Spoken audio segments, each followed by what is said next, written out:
All right, everyone, welcome back. So again, yesterday we started out our semifinals of the Men's World Cup of Fragrances, starting with our first matchup, which is Bleu de Chanel Eau de Parfum versus Dior Sauvage ELIXIR. You guys can currently go and vote on that on the community tab. It will be open for the next 3 to 4 days. And then we will announce the winners of that next Tuesday, following Christmas, once Christmas is all over, because I'm not releasing a video on Christmas Eve or Christmas. And then we're going into a new matchup, so the matchup 2 and our final matchup of the semifinals today. So without further ado, let's get it.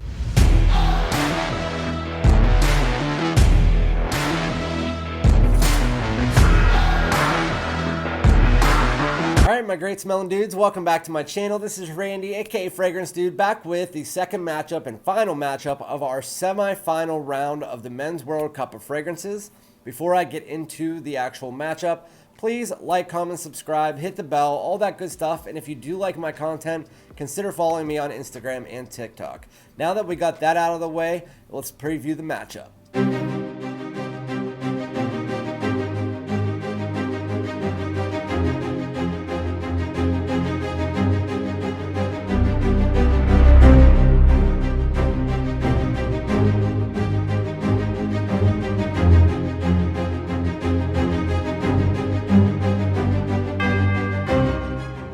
So now we have a matchup that, again, I said the one yesterday, I understand. Dior Sauvage ELIXIR, popular, whatever.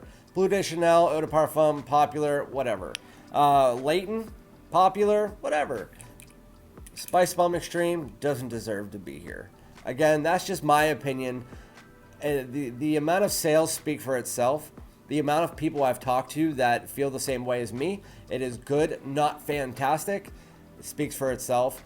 It's just this is open to the general public, and the general public in the actual fragrance community just for some reason has this obsession with Spicebomb Extreme, which is why it moved on. And I mean, more power to it, whatever. If you guys like it, you like it. But again, I don't think I'm talking to the people watching this video. But with that said, comment below and let me know if I'm wrong. If you think opposite, by the way, I sprayed on cologne and it's stuck right there. Anyway, so the first round matchup, as you guys could tell, Spicebomb Extreme by Viktor and Rolf, and Parfums de Marly Layton, which again, I have 80 milliliters of decants, and I tell you that in every video just because I hate the fact that I don't have a bottle, but it is what it is. So Parfums de Marly Layton is what we'll start out with. This one has pretty much rolled through any competition it's had so far. I don't think there's even been one that's been super close. So Parfums de Marly Layton is that one of the best introductory niche fragrances out there. It's a fall, winter, early spring fragrance. You get this nice warm apple, some aromatic notes in there. Then as you work your way to the base, you get some sweetness, some vanilla, so a little bit of musk, as well as that woodiness that comes flowing in.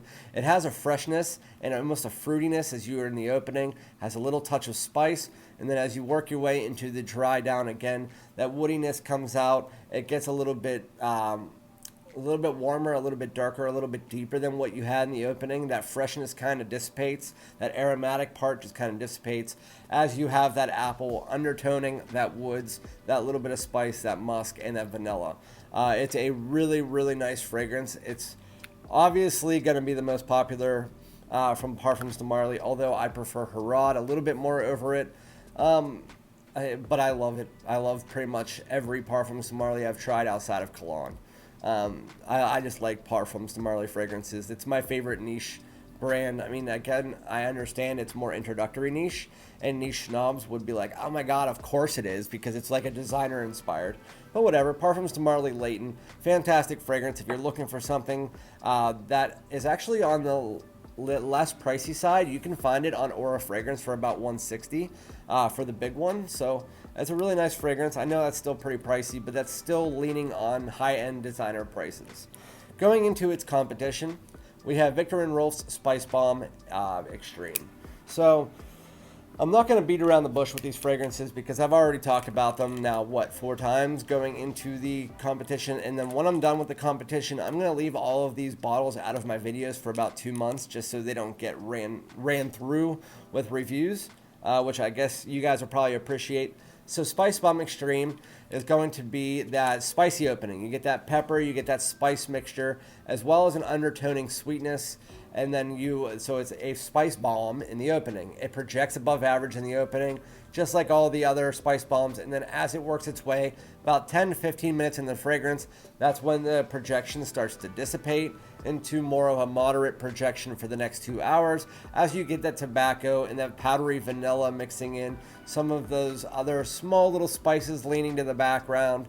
Outside of that, it's just like, once you get to the dry down, it's more of a softer, slightly sweeter, powdery fragrance. You get a little tiny bit of woods and that spice underneath. I almost feel a little bit of musk in there as well. I think there's a little bit of a cashmere or cashmere wood in this as well, but it's not mentioned in the comments. I just get that effervescence. But with that said, again, it's a good fragrance. It's one that I wear on definitely on occasion. But as you guys know, I prefer infrared. I always have.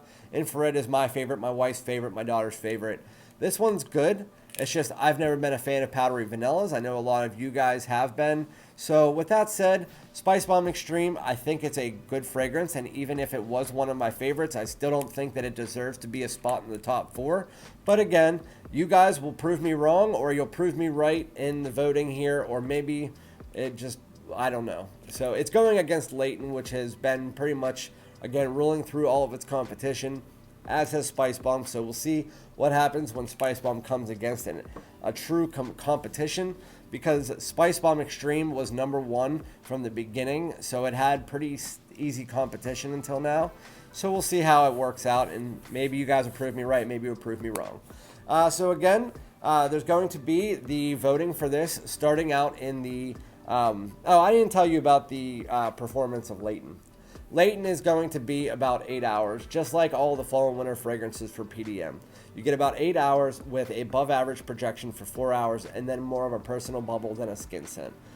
With that said, it's a nice fragrance. It's going to get you what you need. It's more of a nighttime fall and winter fragrance, but you can wear it all day long because of that freshness. With that said, again, you guys can be able to go and vote on this and the other matchup, again, which was Bleu de Chanel Eau de Parfum versus Dior Sauvage Elixir, which are our final 2 matchups. They will be open until Christmas Eve, and then I'll close it down, make my video on Monday, post it on Tuesday. That will be the final matchup presentation, and then we'll have on Wednesday the final announcement, where you guys will then be able to vote on the last 2 fragrances from the winners of these 2 matchups, and then we'll go from there with the final winner announced on New Year's Eve. So again, the matchup today was Parfums de Marly Layton versus Spicebomb Extreme. Again, go vote on it. That is now active in the community tab. Again, comment below. Let me know what you think about it. And again, I'll be back with the winners matchup. And I'll have a couple other videos coming out this week. Again, I'm not posting on New Year's Eve or Christmas Eve or Christmas, because it just doesn't seem feasible.